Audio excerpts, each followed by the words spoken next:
Tre bashkime kompani shfryn në garën për koncesionin 35 vjeçar të autostradës Milot-Ballldren, secili prej tyre paraqiti të njëjtën ofertë, 364.732.924 euro pa TVSH. Asnjë euro më pak se vlera që kishte parashikuar Ministria e Infrastrukturës, asnjë ndryshim mes ofertave financiare. 3 zarfe dhe një çmim i vetëm i njëjtë deri tek euro e fundit. Në një procedurë që qeveria e quan konkurruese, kompanitë nuk konkurruan me çmimin. Shteti përcaktoi vlerën, ndërsa të tre ofertuesit e pranuan atë të plot. Ministria skualifikoi dy bashkime dhe i dha 93 pikë nga 100 bashkimit të përbërë nga Selillari, Alp Tjevbau, Infraconsult dhe Eralg. Bashkimi 4AM, Yüksel Insaat, Seed Consulting dhe Transport Highway Consulting u mbi garën sepse nuk zgjati vlefshmërinë e sigurimit të ofertës. Ministria skualifikoi edhe bashkimin ANK, Gjoka Konstruksion dhe A&E Engineering, duke renditur mangësi në kapitalet e veta, planin e biznesit, personelin teknik dhe dokumentacionin për ndërtimin. Pas këtyre skualifikimeve mbeti vetëm bashkimi i drejtuar nga Selillari me po atë çmim që kishte caktuar shteti. Pyetja kryesore nuk lidhet vetëm me emrin e fituesit, ajo lidhet me vetë garën, si mund të prodhojnë tre kompani të ndryshme të njëjtën ofertë prej 364.732.924 euro pa devijuar as me 1 euro. Nëse dokumentet e tenderit e trajtonin këtë shumë si fond maksimal, kompanitë mund të ofronin më pak dhe të konkuronin financiarisht. Nëse autoriteti e kishte kthyer shumën në një çmim të pandryshueshëm, atëherë publiku duhet të mësojë se çfarë vlere pati konkurrenca dhe mbi cilat elemente u zgjodh fituesi. Ministri i Infrastrukturës, Enea Karakaçi, njoftoi më 5 qershor 2026 se ministria kishte shpallur fituesin.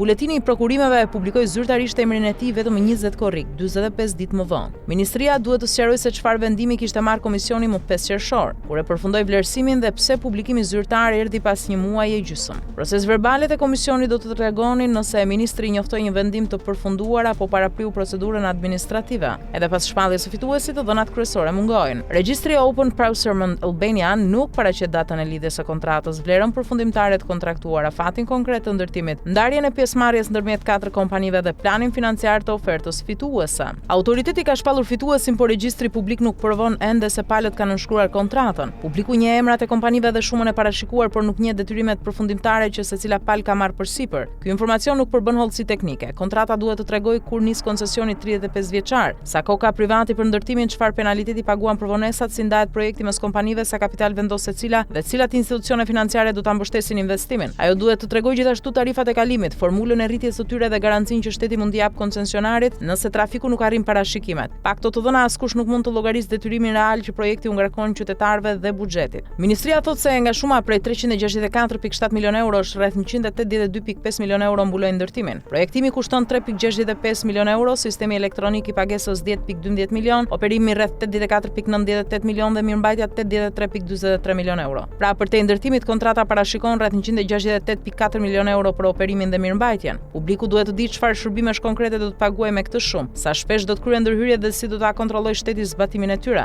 Milot-Ballldreni ka kaluar 8 vjet mes propozimeve të pakërkuara, kontratave të dështuara, anullimeve dhe tenderëve të përsëritur. Qeveria dhe ja dha fillimisht projektin ANK-s në vitin 2018, projekti nuk nisi, qeveria e anulloi dhe hapi një procedurë tjetër, të cilën e mbylli pa fitues në gusht 2025. Më pas shpalli garën e re, ku të tre ofertuesit paraqitën pikërisht të njëjtën shumë. Pas gjithë këtij historiku, qeveria nuk mund t'i kërkojë publikut të mjaftohet me një emër dhe një njoftim. Ministria duhet publikojë kontratën, planin financiar, raportin e plotë të pikëzimit dhe proces verbalet e komisionit. Deri atëherë mbeten dy fakte, të tre konkurrentët ofruan të njëjtin çmim dhe fituesi mori të gjithë vlerën që kishte parashikuar shteti. Në një garë të vërtet, konkurrentët përpiqen ta ulin çmimin ose ta arrisin përfitimin publik. Në Milot-Ballldren çmimi nuk lëvizi asnjë euro, lëvizi vetëm emri i fituesit.